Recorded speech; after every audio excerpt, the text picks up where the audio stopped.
So hello everybody. Now we are starting with solutions. हमने पिछली बार 3A तक कर लिया था, यहाँ तक कंप्लीट कर लिया था। Exercises will be uploaded by tomorrow, ठीक है, ये वाली भी। एंड अगर ये ख़त्म होता है 3B भी, तो जो उसकी एक्सरसाइजेज है वो भी। So today we are going to discuss about solutions. Okay, so अगर हम बहुत ही सिंपल टर्म्स में बात करें कि what is solution, so solution is a mixture of solute and solvent, ठीक है। अब सॉल्यूट क्या होता है, तो सॉल्यूट और सॉल्वेंट दोनों अभी एक्सप्लेन कर रही हूँ मैं।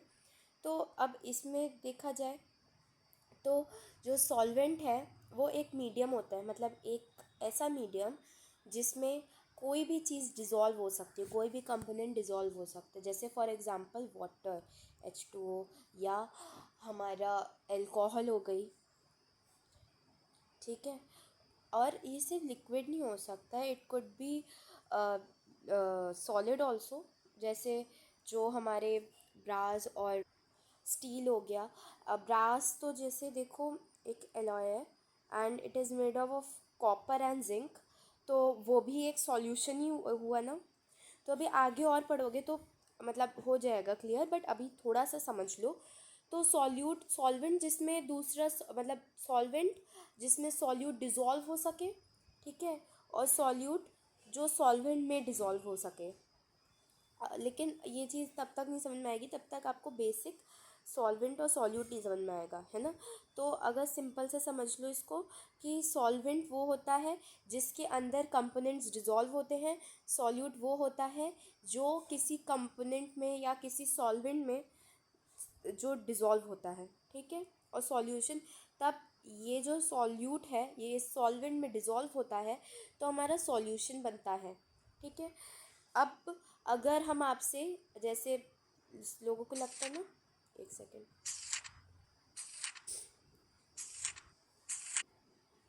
ओके, सो हाँ, लोगों को लगता है कि जैसे जो लिक्विड होता है वो हमेशा सॉल्वेंट होता है और जो सॉलिड होता है वो हमेशा सॉल्वेंट होता है। सो ये एक्चुअल में नहीं होता है। अगर मैं आप हमेशा ऐसा नहीं होता। अगर मैं आपको एक सॉल्यूशन दूँ एल्कोहल और वाटर का, तो इसमें सॉल्वेंट क्या है, सॉल्वेंट क्या है, सॉल्यूट क्या है, अब दोनों ही लिक्विड है।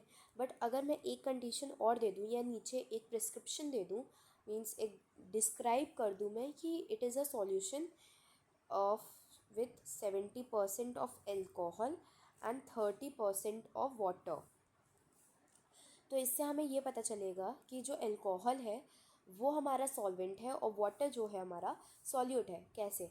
क्योंकि कोई भी चीज़ जो कम कंपोजिशन में होती है वो हमेशा सॉल्यूट होती है और जो ज़्यादा कंपोजिशन में होती है वो हर बार सॉल्वेंट ही होती है। Okay, so let's talk about different types of solution.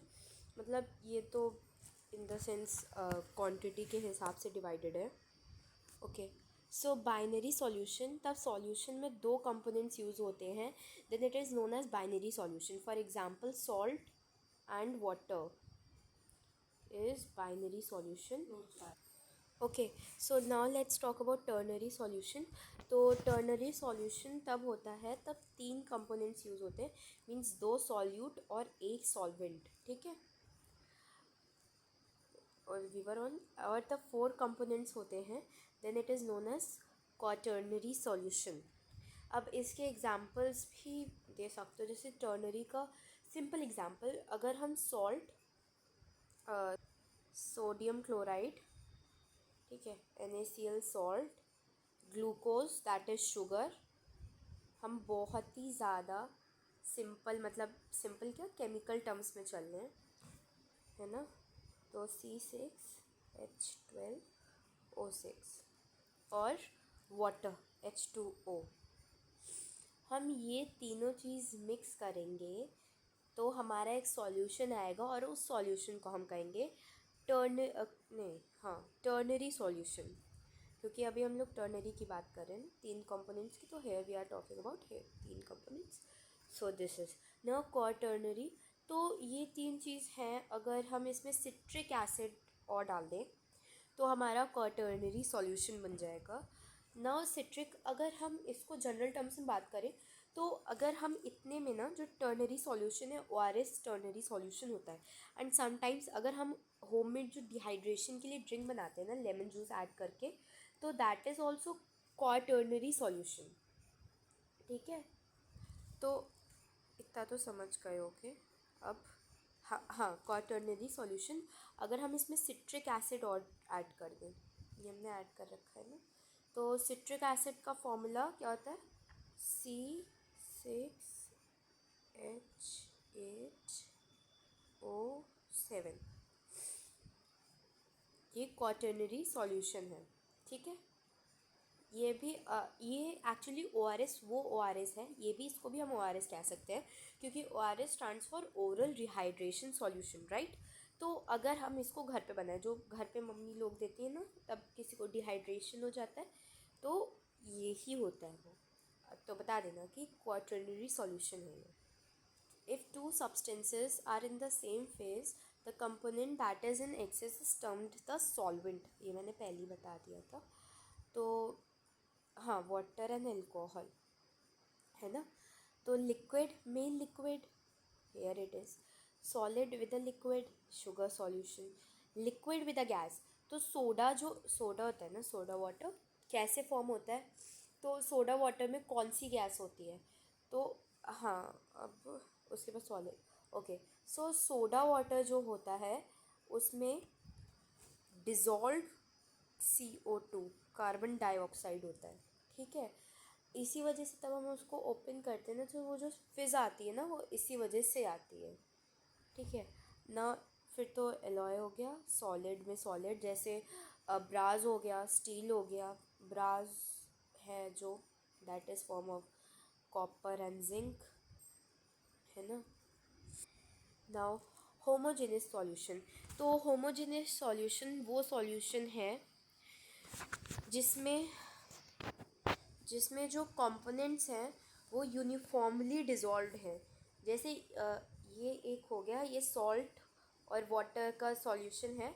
इसमें से अगर हम इतना पार्टिकल, मतलब इतना सा वाटर लेके देखते हैं, यहाँ से तो नहीं ले पाओगे ऑफ कोर्स, अगर ऊपर से हम यहाँ से इतना पार्टिकल, मतलब इतना वाटर लेते हैं, तो इसमें भी इक्वल अमाउंट का जो सॉल्ट है और वाटर है वो होगा।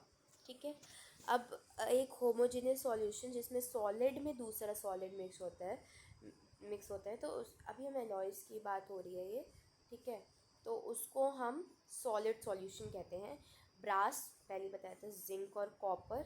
सो 70% ऑफ कॉपर है, 30% ऑफ जिंक है, तो ऑफकोर्स जो ज़्यादा है वो सॉल्वेंट होगा। For now it's copper, copper जो है वो सॉल्वेंट है। अब हम लोग बात करेंगे ट्रू सॉल्यूशन की।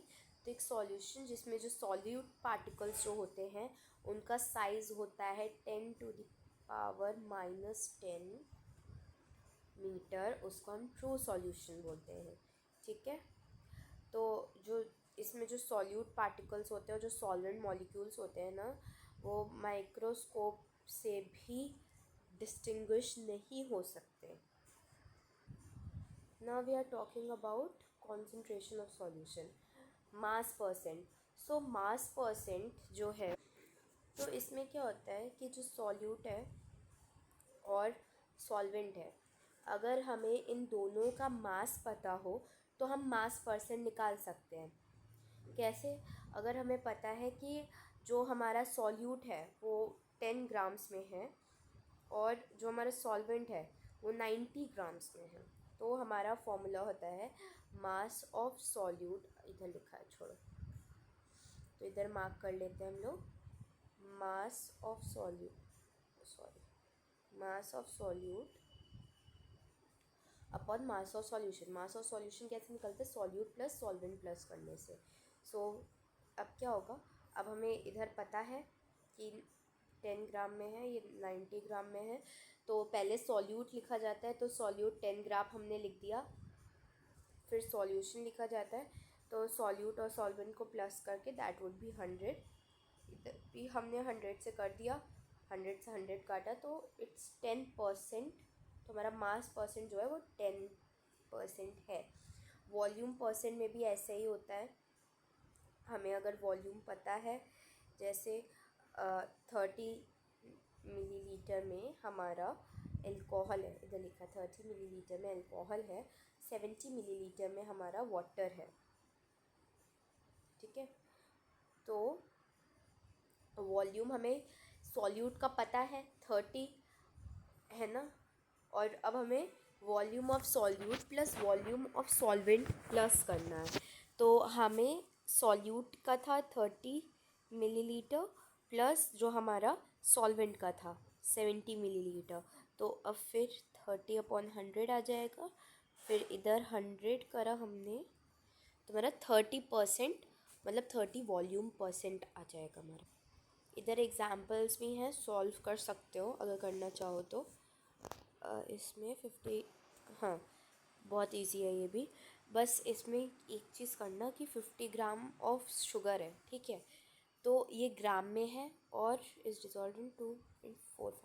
ओके, सो 2.45 है ना, उसको हमें ग्राम में करना है। तो ग्राम में करने के लिए क्या करना होता है, 1000 से मल्टीप्लाई कर देना है, मतलब मल्टीप्लाई ऐसे क्या, जो 3 ज़ीरोज़ को शिफ्ट करना है इधर, तो 2450 हो जाएगा ग्राम में। फिर हमें मास सॉल्यूट का भी पता है हमें, तो सॉल्यूट का क्या था 50, इधर हम नीचे इन दोनों को प्लस करके, तो 50 इसमें प्लस हो जाएगा, तो क्या होगा 2500, ठीक है।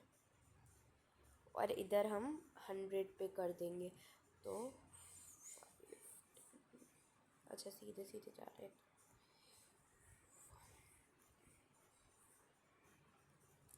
2। तो हमारा क्या रहे 2% सॉल्यूशन। तो हमारा नेक्स्ट टॉपिक जो है वो है सॉल्युबिलिटी। एक सेकेंड, हाँ, तो हमारा नेक्स्ट टॉपिक जो है वो सॉल्युबिलिटी है, वो हम लोग नेक्स्ट वीडियो लेक्चर में पढ़ेंगे। फॉर टुडे यहाँ तक कंप्लीट होता है, ठीक है। So meet you in the next video, thank you.